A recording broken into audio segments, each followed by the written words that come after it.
Hello everyone. Today I'm going to share a few tips on how to improve your Yokomo R12 series center pivot. Now with the Yokomo center pivot, the plastic, I find it's a little bit too soft for my liking.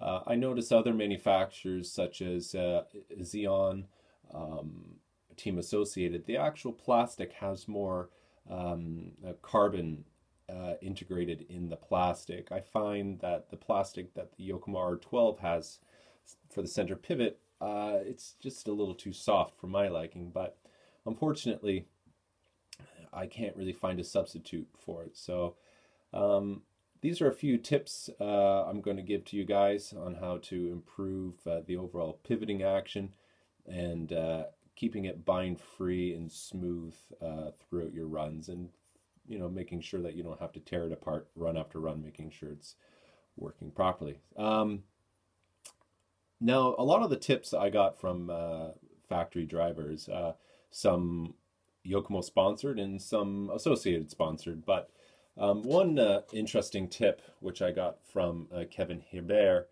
was taking a hobby knife and cutting away this actual lock nut pocket, cutting both of them away.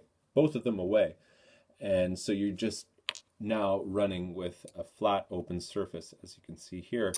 And what that does is it helps keep the area, when you're applying load, it keeps it flat.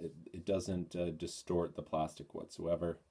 I found with the Yokomo pivot, the plastic is so soft that the pocket can't really hold the torque force that you're applying onto the pivot block when you're mounting it to the chassis. So he told me just to cut away all those pockets and just run washers on either side, which allows the weight to be spread across evenly on the plastic lower block here. And the same goes for the screws that are mounting the actual pivot housing here. I guess you could call it the pivot cap.